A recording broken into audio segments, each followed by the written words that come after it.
Today, we're going to take you to Victoria in British Columbia, Canada. This is the last stop on my 14-day Alaska cruise. When you cruise in Alaska, you have to stop in Canada at some point. So this is where we stopped, and normally you only get 4 or 5 hours to do something here.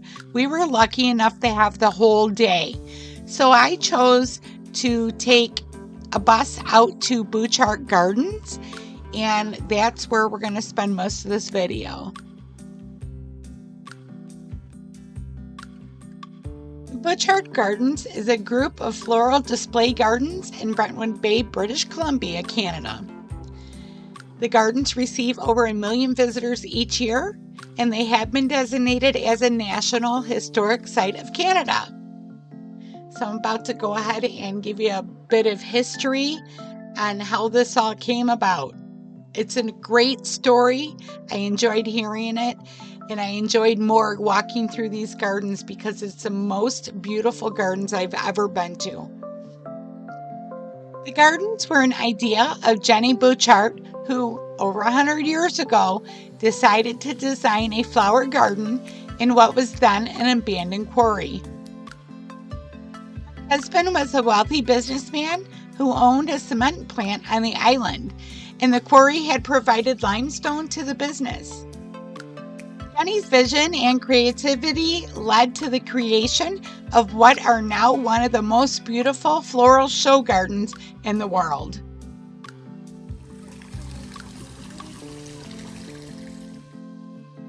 Let's take you back to where it all began. So Jenny was born in Toronto in 1866. She was orphaned at the age of 14. She was sent to Owen Sound to live with an aunt and her 7 cousins. She thrived in her new family because she was both intelligent and artistic, so she embraced all the outdoor life. She attended the prestigious Brantford Young Ladies College, yet when offered a scholarship to continue art training in France, the young graduate declined. Instead, she chose a life with her new beau. The 18-year-old married the tall, determined 27-year-old Robert Butchart. Robert, or Bob, the young businessman, was an innovator, and with 4 years had opened up Portland Cement Mill in Owen Sound.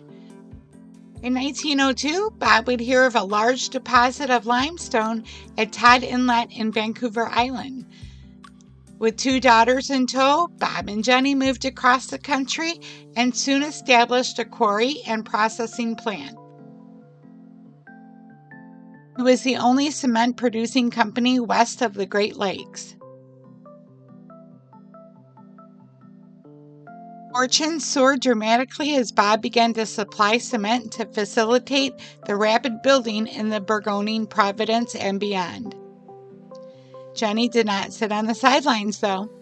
She earned her certificate in chemistry to work the firm's laboratory. Yet her surroundings awakened her artistic inclinations. Re-envisioning her quaint on-site home, she hosted tea, croquet, and tennis parties. Jenny was always forging ahead. The magnificent sunken garden was completed in 9 years, and to this day cradles Jenny's breathtaking vision. As Jenny's gardens were designed, planted, and flourished, they were flowering plums, magnolia, dogwood, Siberian wallflowers, bachelor buttons, peony, and so much more. Her home flourished as well. Friends began to visit the gardens. They brought their friends, and their friends brought their friends. Soon the garden opened officially 3 days a week. By the First World War, sightseers were flocking to the garden in Tahoes and horseback, aboard country trolleys. Now Jenny flung her garden gates wide open and left them open 7 days a week. When strangers peered in the windows, friends would suggest to Jenny that she should charge admission. "Oh no," she said, "the flowers are fleeting. Why shouldn't people enjoy them? They're free for all." Only a one sign asked for privacy and still does today. Enclosed by white lattice, it was Jenny's one retreat, her private oasis. Bob contributed to the thrilling canopy with rare birds, peacocks, pearl-breasted pigeons, English and Mexican canaries, waterfowl, German bullfinches. They were actually trained to whistle. So he imported 565 Japanese cherry trees to lavishly line the public road to the estate. At that time, its beauty second only to Potomac Drive in Washington, D.C. It is said that Bob had the bearing of a distinguished officer, but it seems the self-made millionaire enjoyed life with a wary sense of humor. He played games of rummy with his servants. He inclined to piping melodies from his beloved pipe organ into the Italian garden. And he did that to serenade his lovers on evening strolls. It is reported that in contrast to her husband, Jenny was as blunt as an Irish washerwoman. She's just over 5 feet. She was forced to be reckoned one who cared more about the color flow of her gardens than the cut and fashion of her dresses. So who can blame her, right? Overalls and a straw hat were her preferred garb. And it is well documented that Jenny was an excellent storyteller. She loved a good earthly joke, and she was very generous and kind. Each week, a gardener would don high rubber boots, wade into the wishing well to fish out the coins that visitors had cast in. He then wheelbarrowed over to Jenny as she sat on her sun porch. She would help package the coins and donate that all to charity. And here's one thing that I found that I haven't done in years and years and years. Okay, I'm about to ride this carousel. Here's my horse. Let's see if I can get on this thing.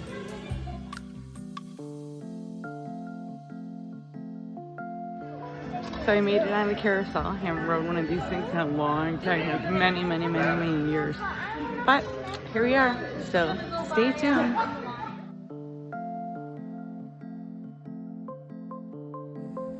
If you need help, the ride will start when you hear the bell.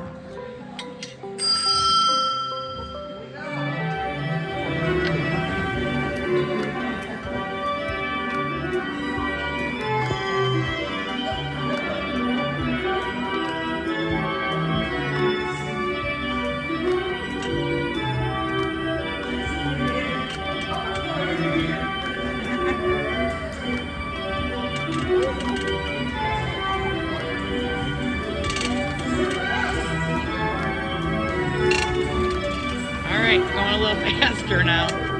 8.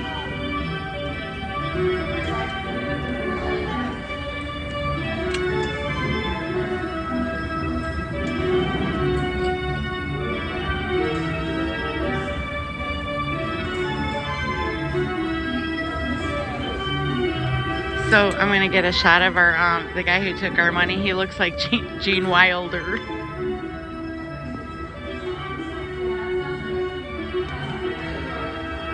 That is hilarious. I'm starting to feel like I'm in Willy Wonka land. Alrighty, and 5 minutes later, we're still on the carousel. I think we're starting to slow down finally. Yay!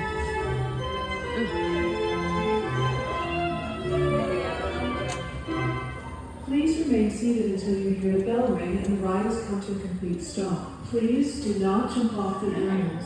If the animal is too high and you need assistance, put your hand up and we will come and help you down. Please step down between the animals. And there's our call.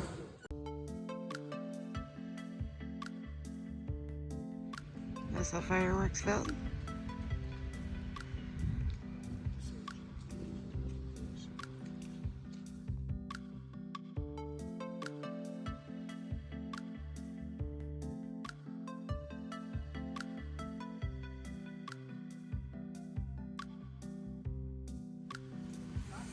This is the concert lawns. I guess this is where everybody hangs out when they do the fireworks. And they have concerts on that little stage right there too. So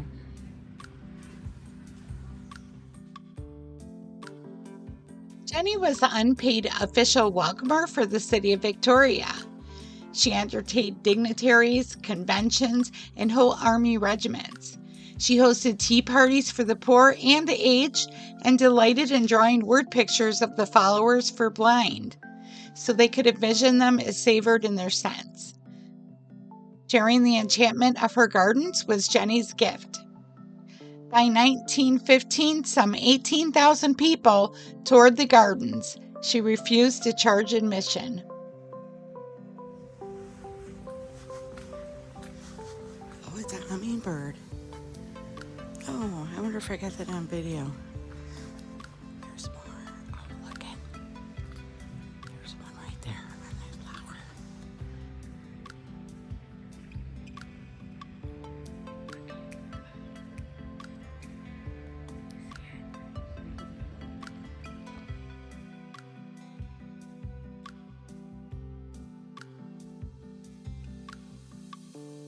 The second garden was completed in 1921. In 1926, they replaced their tennis courts with an Italian garden.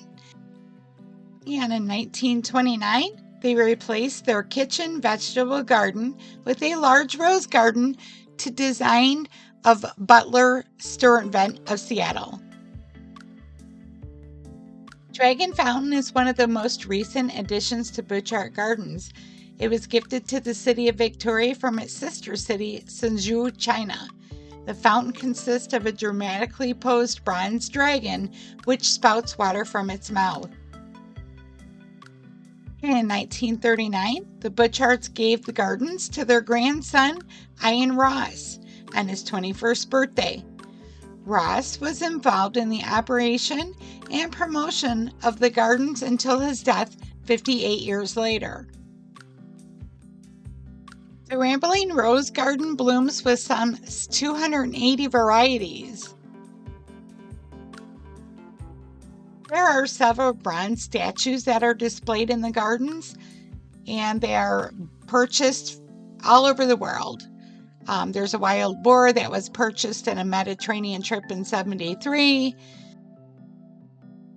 They have the Fountain of Statue of Three Sturgeon, the Circle of Doves.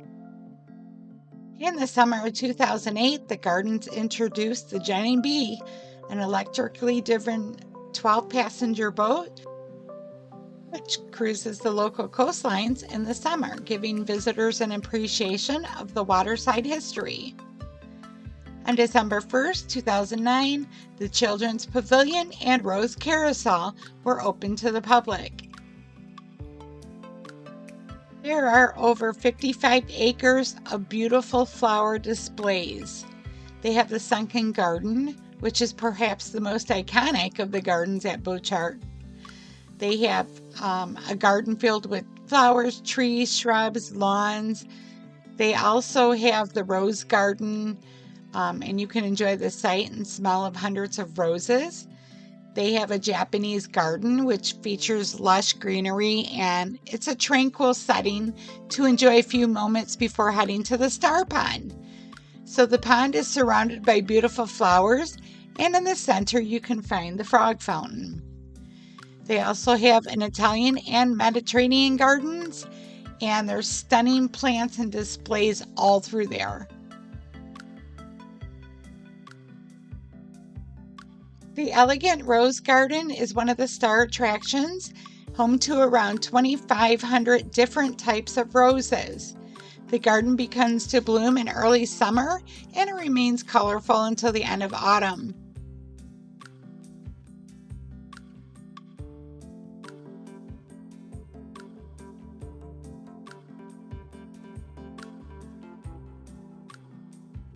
The Italian garden was constructed on top of what was once the tennis court of Butchart's home. The Italian garden is a stylish, formal arrangement. It's decorated with two ponds, one of which was designed by Robert Pym Butchart. so he could keep his collection of ducks happy. The Italian garden has planted around 22,000 bulbs representing 85 varieties of plants. One of the best things around the Italian garden is that the location is an ice cream stand.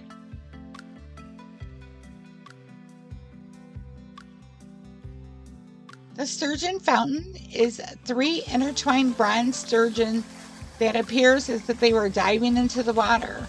In the middle of them is an impressive jet of water that sprays into the air.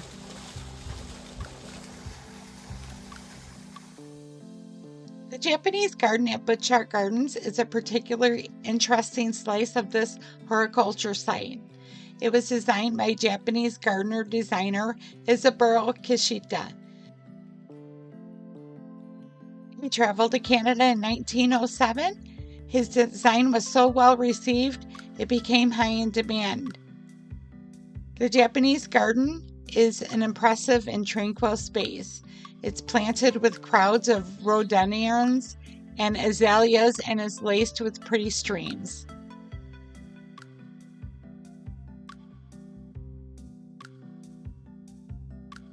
I hope you enjoyed the history of Jenny, her husband, and Butchart Gardens. Please don't forget to like, subscribe, and share my videos. And remember, it's up to you to make it fun and make it yours. We'll see you the next time.